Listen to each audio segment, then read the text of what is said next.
AI तस्वीर के जरिए धोखा देकर निकाह करने और फिर तलाक के मामले की कल कराची में एडिशनल डिस्ट्रिक्ट सेशन जज जनूबी की अदालत में समाअत हुई है। ये सुनिए ज़रा।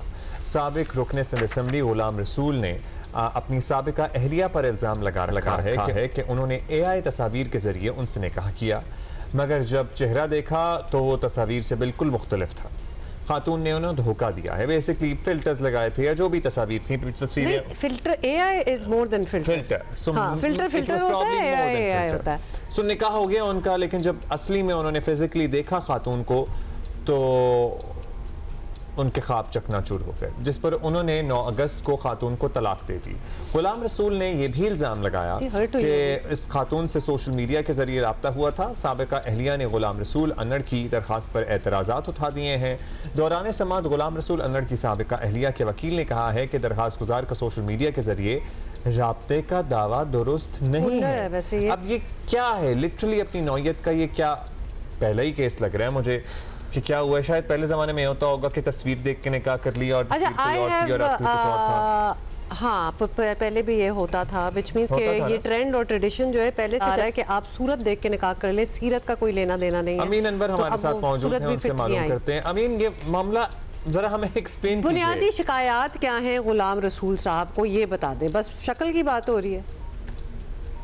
जी बिल्कुल, ये साबिक रुकने सूबाई असम्बली है गुलाम रसूल उन्नड़, उनकी तरफ से एक एडिशनल डिस्ट्रिक्ट एंड सेशन जज जनूबी की अदालत में एक 22A की एप्लीकेशन दायर की गई है, जिसमें उन्होंने ये दावा किया है कि उनकी साबिक अहलिया ने AI तस्वीर के ज़रिए जो है वो उन्हें उनसे जो है वो ताल्लुकात कायम किए सोशल मीडिया के ज़रिए, और उसके बाद दोनों ने जो है वो फरवरी में जो है वो शादी कर ली थी। गुलाम रसूल उन्नड़ का यह दावा है कि जब भी उन्होंने खातून से तस्वीर मांगी तो उन्हें AI जनरेटेड तस्वीर जो है वो भेजी गई, जबकि जो निकाह था वो भी वीडियो कॉल के जरिए हुआ था और इससे पहले उन्होंने खातून को नहीं देखा था। लेकिन जब भी उन्होंने तकाजा किया तो उन्हें AI जनरेटेड तस्वीर जो है वो दी गई। जब उन्होंने हकीकत में खातून को देखा तो वो तस्वीर से बिल्कुल मुख्तलिफ थी। तो उसके बाद उन्होंने खातून से दूरी इख्तियार की, तो खातून की तरफ से उनके मरने की एक पोस्ट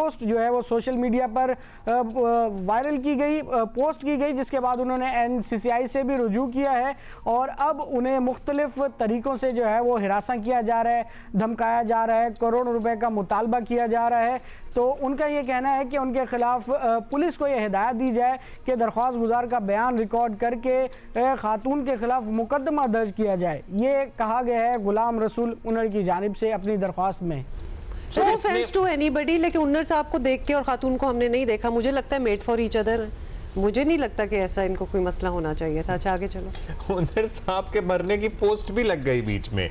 अब ये बताइएगा अमीन साहब कि दूसरी तरफ का कोई मौक़िफ़ सामने आया, खातून क्या कह रही हैं और अब तक अदालती कार्रवाई हुई क्या? और उन्नड़ साहब ने इतना लीप ऑफ फेथ अगर लिया ही था तो उनको तो मतलब खुश होना चाहिए। उन्होंने ना देखा, ना बात की, ना फिजिकली, और ऑनलाइन निकाह भी कर लिया। तो you get what you so. बिल्कुल, खातून की तरफ से उनके वकला अदालत में पेश हुए हैं और उन्होंने एतराज़ात जो है वो जमा कराए हैं। उनका ये कहना है कि इनके जो इल्ज़ामात हैं वो बिल्कुल बेबुनियाद और झूठे हैं। इनकी बेटी और इनके अहल खाना जो है वो तमाम तर सूरत हाल से वाकिफ़ थे। उनका ये कहना है कि एक हलफनामा जो है वो गुलाम रसूल उन्नड़ ने साइन कर रखा है, जिसमें माहाना 5 लाख रुपए और उसके साथ एक फ्लैट और 50 एकड़ ज़मीन जो है वो खातून का ये कहना है कि उनके नाम करनी थी। और इन तमाम चीज़ों से बचने के लिए अब खातून ये कह रही है कि उन पर तरह तरह के इल्ज़ामात लगाए जा रहे हैं, जबकि 1 लाख रुपए माहाना अखराजात भी उसे अदा किए जा रहे थे। लेकिन अब यह सिलसिला रुक गया है, तो लिहाजा उन्होंने इन तमाम कानूनी तकाज़ों को पूरा करने के लिए जो शराइत हल्फनामे में लिखी हुई थी उस पर अमल दरामद के लिए हैदराबाद की सेशन अदालत से रुजू किया। तो उसके बाद ये सिलसिला शुरू हुआ।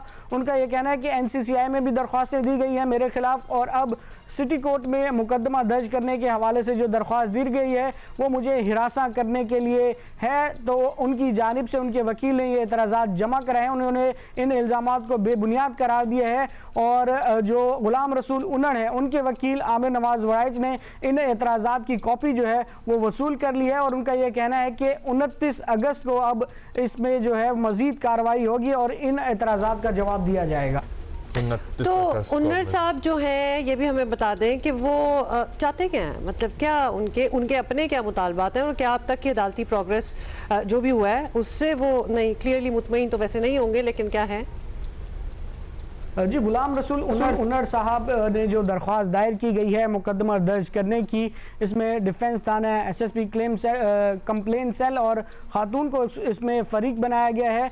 तो उनका ये कहना है कि उनका 154 का जो ज़ाब्ता फौजदारी की सेक्शन है उसके तहत बयान रिकॉर्ड किया जाए, क्योंकि पुलिस से उन्होंने रजू किया है तो पुलिस खातून के खिलाफ मुकदमा दर्ज करने के लिए तैयार नहीं है। लिहाजा पुलिस को ये अहकामात दिए जाएँ कि उनका 154 का बयान रिकॉर्ड किया जाए और जो इसका मुकदमा है वो दर्ज किया जाए। अब अदालत ने इस केस की मज़ीद कार्रवाई जो है वो 29 अगस्त को मुकर्रर कर रखी है। खातून की जानिब से दरख्वास्त पर एतराज़ात जमा करा दिए गए हैं और अब दोनों फरीकैन के दलाइल सुनने के बाद अदालत इस पर कोई अहकाम करेगी। अब दोनों फरीकैन के दलाइल सुनने के बाद अदालत कोई अहकाम जारी करेगी। लेट्स सी क्या अहकाम जारी होते हैं। Sorry, I don't know, I am sure मुश्किल में ही है दोनों। मुझे क्यों लग रहा है, हमने पूरी कहानी में उन्नर साहब को ही दिखाया, खातून को नहीं दिखाया, मुझे फिर भी लग रहा है they are perfect for each other. I think they are perfect match.